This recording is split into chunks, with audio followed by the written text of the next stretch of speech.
Kitab 2 Raja-Raja.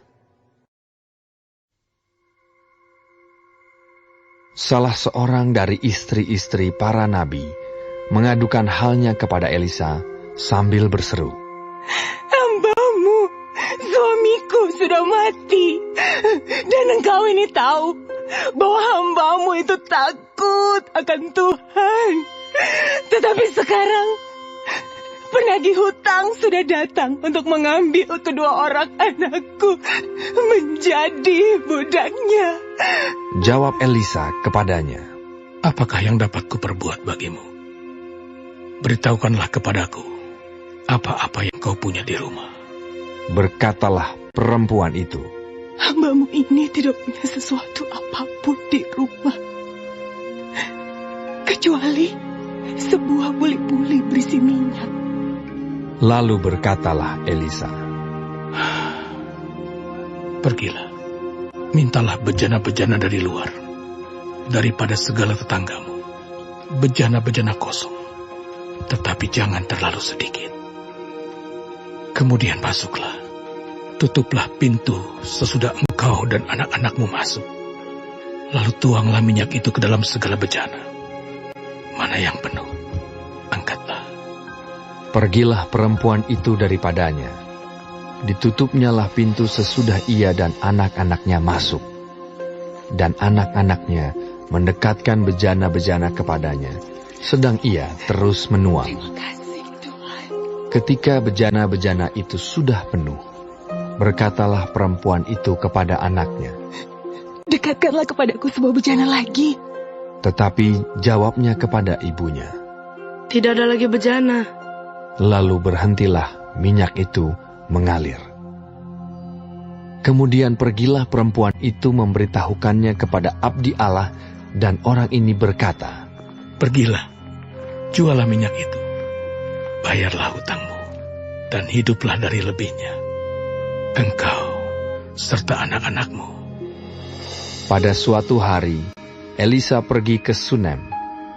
Di sana tinggal seorang perempuan kaya yang mengundang dia makan.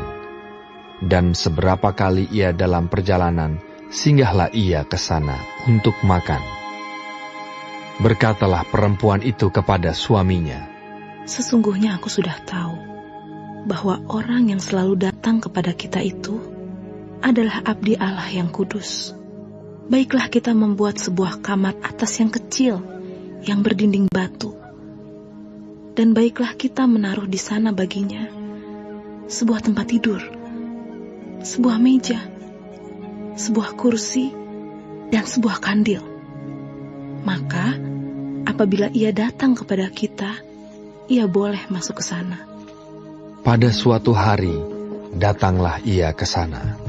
Lalu masuklah ia ke kamar atas itu dan tidur di situ. Kemudian berkatalah ia kepada Gehazi, bujangnya, "Panggillah perempuan Sunem itu." Lalu dipanggilnyalah perempuan itu, dan dia berdiri di depan Gehazi.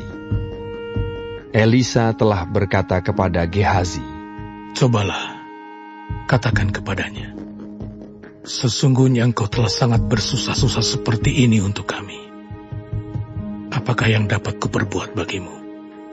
Adakah yang dapat kubicarakan tentang engkau kepada raja atau kepala tentara?" Jawab perempuan itu, "Aku ini tinggal di tengah-tengah kaumku." Kemudian berkatalah Elisa, "Apakah yang dapat kuperbuat baginya?" Jawab Gehazi, Ia tidak mempunyai anak, dan suaminya sudah tua." Lalu berkatalah Elisa, "Panggillah dia." Dan sesudah dipanggilnya, berdirilah perempuan itu di pintu. Berkatalah Elisa, "Pada waktu seperti ini juga, tahun depan, engkau ini akan menggendong seorang anak laki-laki." Tetapi jawab perempuan itu, "Janganlah tuanku, ya abdi Allah, janganlah berdusta kepada hambamu ini." Mengandunglah perempuan itu, lalu melahirkan seorang anak laki-laki pada waktu seperti itu juga, pada tahun berikutnya, seperti yang dikatakan Elisa kepadanya. Setelah anak itu menjadi besar, pada suatu hari, keluarlah ia mendapatkan ayahnya di antara penyabit-penyabit gandum. Tiba-tiba, menjeritlah ia kepada ayahnya. Aduh, kepalaku, kepalaku. Lalu kata ayahnya kepada seorang bujang, Angkatlah dia dan bawa kepada ibunya. diangkatnyalah dia, dibawanya pulang kepada ibunya. Duduklah dia di pangkuan ibunya sampai tengah hari, tetapi sesudah itu matilah dia. Lalu naiklah perempuan itu, dibaringkannyalah dia di atas tempat tidur abdi Allah itu. Ditutupnyalah pintu dan pergi, sehingga anak itu saja di dalam kamar. Sesudah itu, ia memanggil suaminya serta berkata, Suruh kepadaku salah seorang bujang dengan membawa seekor keledai betina. Aku mau pergi dengan segera kepada abdi Allah itu dan akan terus pulang. Berkatalah suaminya, Mengapakah pada hari ini engkau hendak pergi kepadanya? Padahal sekarang bukan bulan baru dan bukan hari Sabat. jawab perempuan itu. Jangan khawatir. Dipelanainya keledai itu dan berkatalah ia kepada bujangnya, Tuntunlah dan majulah. Jangan tahan-tahan aku dalam perjalananku, kecuali apabila ku katakan kepadamu. Demikianlah perempuan itu berangkat dan pergi kepada abdi Allah di Gunung Karmel. Segera sesudah abdi Allah melihat dia dari jauh, berkatalah ia kepada Gehazi, bujangnya, Lihat, perempuan Sunem itu datang. Larilah menyongsongnya dan katakanlah kepadanya, Selamatkah engkau? Selamatkah suamimu? Selamatkah anak itu? Jawab perempuan itu. Selamat. Dan sesudah ia sampai ke gunung itu, dipegangnyalah kaki abdi Allah itu. Tetapi Gehazi mendekat hendak mengusir dia. Lalu berkatalah abdi Allah, Biarkanlah dia. Hatinya pedih. Tuhan menyembunyikan hal ini daripadaku, tidak memberitahukannya kepadaku. Lalu berkatalah perempuan itu, Adakah ku minta seorang anak laki-laki daripada Tuhanku? Bukankah telah kukatakan, jangan aku diberi harapan kosong? Maka berkatalah Elisa kepada Gehazi, Ikatlah pinggangmu, bawalah tongkatku di tanganmu dan pergilah. Apabila engkau bertemu dengan seseorang, janganlah beri salam kepadanya. Dan apabila seseorang memberi salam kepadamu, janganlah balas dia. Kemudian taruhlah tongkatku ini di atas anak itu. Tetapi berkatalah ibu anak itu, Demi Tuhan yang hidup, dan demi hidupmu sendiri, sesungguhnya aku tidak akan meninggalkan engkau. Lalu bangunlah Elisa dan berjalan mengikuti perempuan itu. Adapun Gehazi telah berjalan mendahului mereka dan telah menaruh tongkat di atas anak itu. Tetapi tidak ada suara dan tidak ada tanda hidup. Lalu kembalilah ia menemui Elisa serta memberitahukan kepadanya. Katanya, Anak itu tidak bangun. dan ketika Elisa masuk ke rumah, ternyata anak itu sudah mati dan terbaring di atas tempat tidurnya. Sesudah ia masuk, ditutupnyalah pintu, sehingga ia sendiri dengan anak itu di dalam kamar. Kemudian berdoalah ia kepada Tuhan. Lalu ia membaringkan dirinya di atas anak itu, dengan mulutnya di atas mulut anak itu, dan matanya di atas mata anak itu, serta telapak tangannya di atas telapak tangan anak itu. Dan karena ia meniarap di atas anak itu, maka menjadi panaslah badan anak itu. Sesudah itu, ia berdiri kembali dan berjalan ke dalam rumah itu sekali ke sana dan sekali ke sini. Kemudian meniarap pulalah ia di atas anak itu. Maka bersinlah anak itu sampai 7 kali, lalu membuka matanya. Kemudian Elisa memanggil Gehazi dan berkata, Panggillah perempuan Sunem itu. Dipanggilnyalah dia, lalu datanglah ia kepadanya. Maka berkatalah Elisa, Angkatlah anakmu ini. Masuklah perempuan itu, lalu tersungkur di depan kaki Elisa dan sujud menyembah dengan mukanya sampai ke tanah. Kemudian diangkatnyalah anaknya, lalu keluar. Elisa kembali ke Gilgal pada waktu ada kelaparan di negeri itu. Dan ketika pada suatu kali rombongan nabi duduk di depannya, berkatalah ia kepada bujangnya, "Taruhlah kuali yang paling besar di atas api, dan masaklah sesuatu makanan bagi rombongan nabi itu." Lalu keluarlah seorang dari mereka ke ladang untuk mengumpulkan sayur-sayuran. Ia menemui pohon sulur-suluran liar dan memetik daripadanya labu liar serangkul penuh dalam jubahnya. Sesudah ia pulang, teruslah ia mengiris-ngirisnya ke dalam kuali masakan tadi, sebab mereka tidak mengenalnya. Kemudian dicedoklah dari masakan tadi bagi orang-orang itu untuk dimakan, dan segera sesudah mereka memakannya, berteriaklah mereka serta berkata, "Maut ada dalam kuali itu, hai abdi Allah." Dan tidak tahan mereka memakannya. Tetapi berkatalah Elisa, "Ambillah tepung." Dilemparkannyalah itu ke dalam kuali serta berkata, "Cedoklah sekarang bagi orang-orang ini, supaya mereka makan."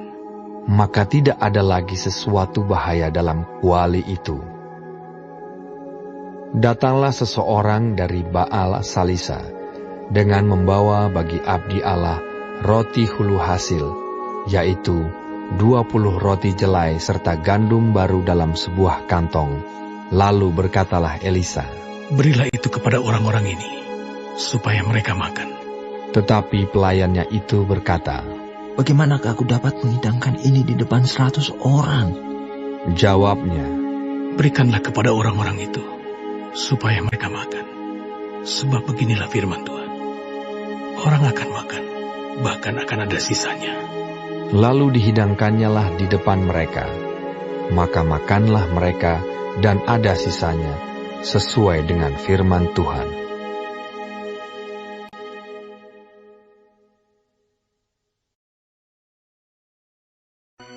Kitab 2 Raja-Raja. Naaman, panglima Raja Aram, adalah seorang terpandang di hadapan tuannya dan sangat disayangi. Sebab oleh dia, Tuhan telah memberikan kemenangan kepada orang Aram. Tetapi orang itu, seorang pahlawan tentara, sakit kusta. Orang Aram pernah keluar bergerombolan dan membawa tertawan seorang anak perempuan dari negeri Israel. Ia menjadi pelayan pada istri Naaman. Berkatalah gadis itu kepada nyonyanya, "Sekiranya tuanku menghadap nabi yang di Samaria itu, maka tentulah nabi itu akan menyembuhkan dia dari penyakitnya." Lalu pergilah Naaman memberitahukan kepada tuannya, katanya, "Begini-beginilah dikatakan oleh gadis yang dari negeri Israel itu." Maka jawab Raja Aram, "Baik, pergilah, dan aku akan mengirim surat kepada Raja Israel." Lalu pergilah Naaman dan membawa sebagai persembahan 10 talenta perak dan 6.000 shikal emas dan 10 potong pakaian.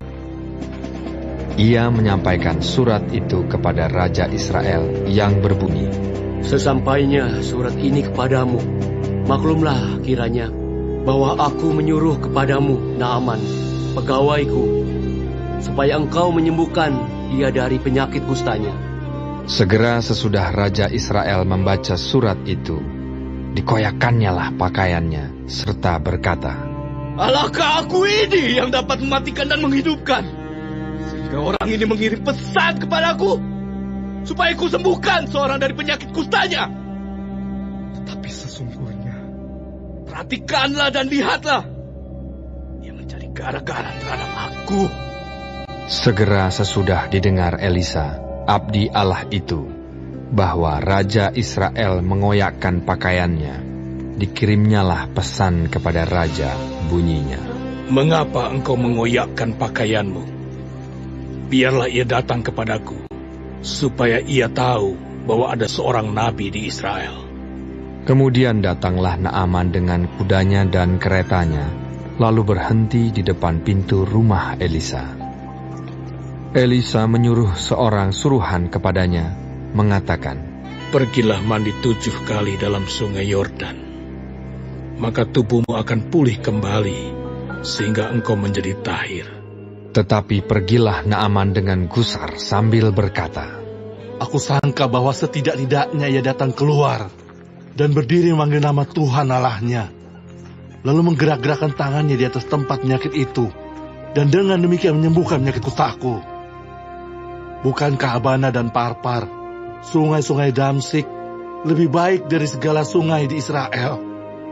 Bukankah aku dapat mandi di sana dan menjadi tahir? Kemudian berpalinglah ia dan pergi dengan panas hati.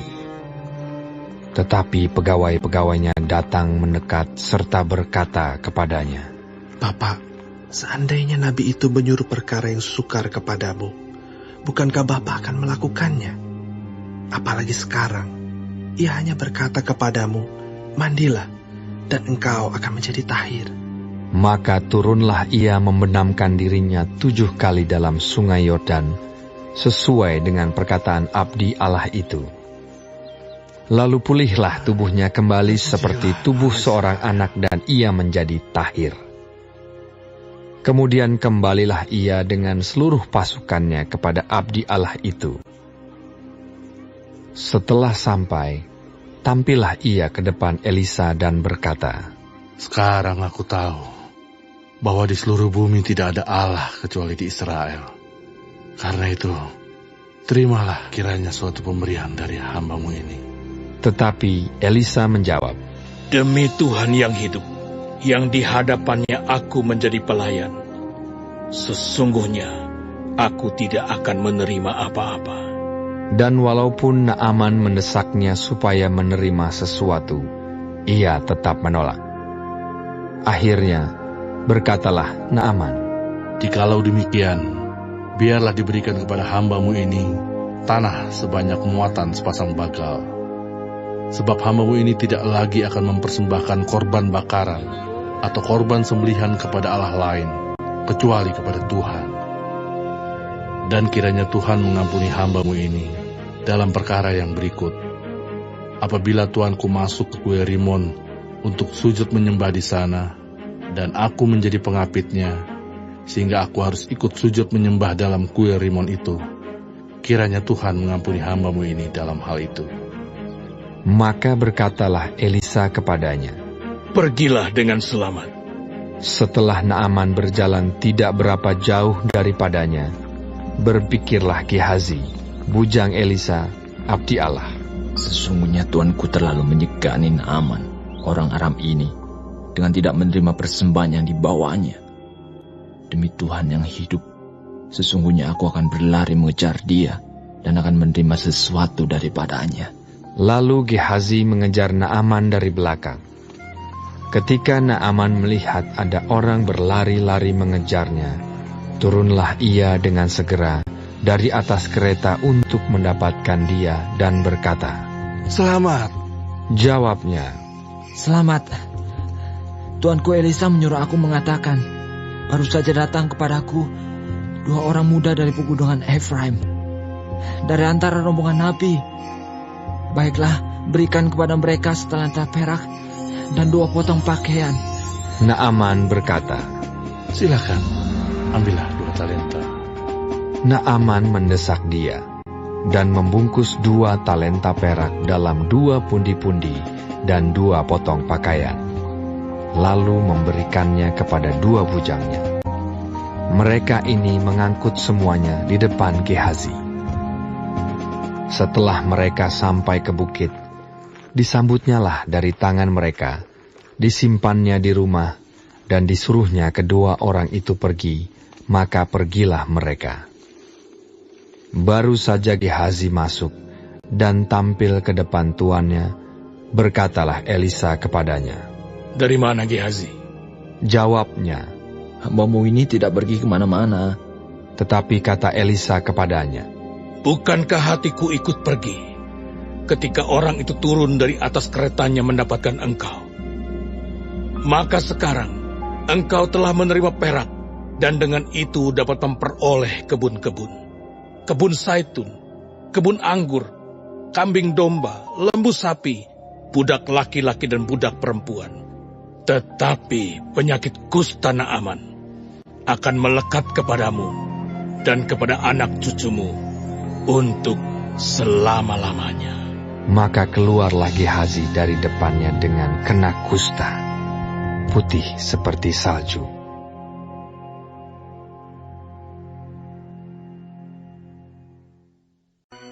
Kitab 2 Raja-Raja. Pada suatu hari, berkatalah rombongan Nabi kepada Elisa, "Cobalah lihat, tempat tinggal kami di dekatmu ini adalah terlalu sesak bagi kami. Baiklah kami pergi ke sungai Yordan dan masing-masing mengambil satu balok dari sana, supaya kami membuat tempat tinggal untuk kami." Jawab Elisa, "Pergilah." Lalu berkatalah seorang, "Silakan, ikutlah dengan hamba-hambamu ini." Jawabnya, "Baik, aku akan ikut." Maka ikutlah ia dengan mereka. Setelah mereka sampai di sungai Yordan, mereka pun menebang pohon-pohon. Dan terjadilah, ketika seorang sedang menumbangkan sebatang pohon, jatuhlah mata kapaknya ke dalam air. Lalu berteriak-teriaklah ia, "Wahai Tuanku, itu barang pinjaman." Tetapi berkatalah abdi Allah, "Kemana jatuhnya?" Lalu orang itu menunjukkan tempat itu kepadanya. Kemudian Elisa memotong sepotong kayu, lalu dilemparkannya ke sana, maka timbullah mata kapak itu dibuatnya. Lalu katanya, "Ambillah." Orang itu mengulurkan tangannya dan mengambilnya. Raja negeri Aram sedang berperang melawan Israel. Ia berunding dengan pegawai-pegawainya, lalu katanya, "Ke tempat ini dan itu, haruslah kamu turun menghadang." Tetapi abdi Allah menyuruh orang kepada Raja Israel mengatakan, "Awas, jangan lewat dari tempat itu, sebab orang Aram sudah turun menghadang ke sana." Sebab itu Raja Israel menyuruh orang-orang ke tempat yang disebutkan abdi Allah kepadanya. Demikianlah Elisa memperingatkan kepadanya, supaya berawas-awas di sana, bukan sekali 2 kali saja. Lalu mengamuklah hati Raja Aram tentang hal itu, maka dipanggilnyalah pegawai-pegawainya, katanya kepada mereka, "Tidakkah dapat kamu memberitahukan kepadaku, siapa dari kita memihak kepada Raja Israel?" Tetapi berkatalah salah seorang pegawainya, "Tidak, Tuanku Raja, melainkan Elisa, nabi yang di Israel. Dialah yang memberitahukan kepada Raja Israel tentang perkataan yang diucapkan oleh Tuanku di kamar tidurmu." Berkatalah Raja, "Pergilah melihat, di mana dia, supaya aku menyuruh orang menangkap dia." Lalu diberitahukanlah kepadanya, "Dia ada di Dotan." Maka dikirimnyalah ke sana kuda serta kereta dan tentara yang besar.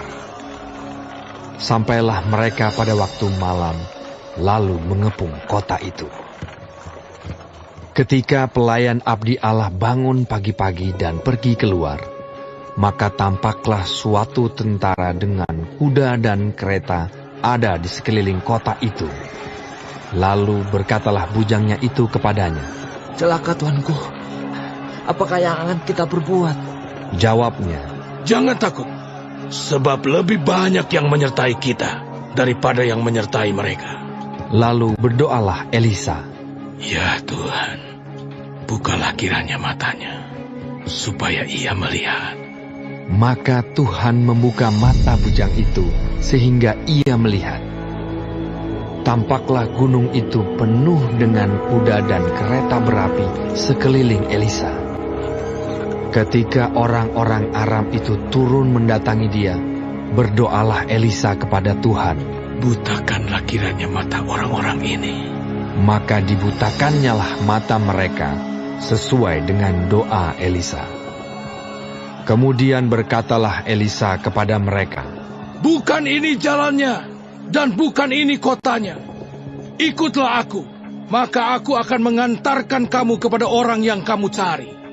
Lalu diantarkannya mereka ke Samaria.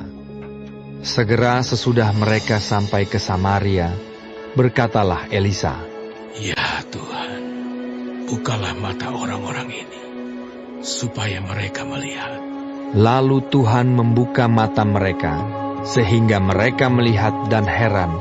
Mereka ada di tengah-tengah Samaria.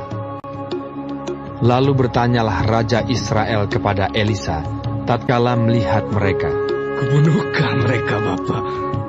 Tetapi jawabnya, "Jangan. Biasakah kau bunuh yang kau tawan dengan pedangmu dan dengan panahmu? Tetapi hidangkanlah makanan dan minuman di depan mereka, supaya mereka makan dan minum, lalu pulang kepada Tuhan mereka." Disediakannyalah bagi mereka jamuan yang besar, maka makan dan minumlah mereka.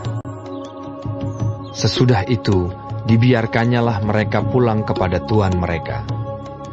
Sejak itu, tidak ada lagi gerombolan-gerombolan Aram memasuki negeri Israel. Sesudah itu, Ben-Hadad, Raja Aram, menghimpunkan seluruh tentaranya, lalu maju mengepung Samaria. Maka terjadilah kelaparan hebat di Samaria selama mereka mengepungnya. Sehingga sebuah kepala keledai berharga 80 shikal perak dan 1/4 kap tai merpati berharga 5 shikal perak. Suatu kali ketika Raja Israel berjalan di atas tembok, datanglah seorang perempuan mengadukan halnya kepada Raja sambil berseru, "Tolonglah ya Tuanku Raja!" Jawabnya, "Jika Tuhan tidak menolong engkau, dengan apakah aku dapat menolong engkau? Dengan hasil pengirikankah? Atau hasil pemerasan anggur?" Kemudian bertanyalah Raja kepadanya, "Ada apa?" Jawab perempuan itu, "Perempuan ini berkata kepadaku, berilah anakmu laki-laki, supaya kita makan dia pada hari ini. Dan besok akan kita makan anakku laki-laki. Jadi kami memasak anakku dan memakan dia. Tetapi ketika aku berkata kepadanya pada hari berikutnya, berilah anakmu, supaya kita makan dia, maka perempuan ini menyembunyikan anaknya." Tatkala Raja mendengar perkataan perempuan itu, dikoyakkannyalah pakaiannya, dan sedang ia berjalan di atas tembok, kelihatanlah kepada orang banyak bahwa ia memakai kain kabung pada kulit tubuhnya. Lalu berkatalah Raja, "Beginilah kiranya Allah menghukum aku, bahkan lebih daripada itu, jika masih tinggal kepala Elisa bin Safat di atas tubuhnya pada hari ini." Adapun Elisa duduk-duduk di rumahnya, dan para tua-tua duduk bersama-sama dia. Raja menyuruh seorang berjalan mendahuluinya. Tetapi sebelum suruhan itu sampai kepada Elisa, Elisa sudah berkata kepada para tua-tua itu, "Tahukah kamu bahwa si pembunuh itu menyuruh orang untuk memenggal kepalaku? Awas-awaslah. Apabila suruhan itu datang, segeralah tutup pintu dan tahanlah dia, supaya orang itu jangan masuk. Bukankah sudah kedengaran bunyi langkah tuannya di belakangnya?" Selagi ia berbicara dengan mereka, datanglah Raja mendapatkan dia. Berkatalah Raja kepadanya, "Sungguhnya, malapetaka ini adalah daripada Tuhan. Mengapakah aku berharap kepada Tuhan lagi?"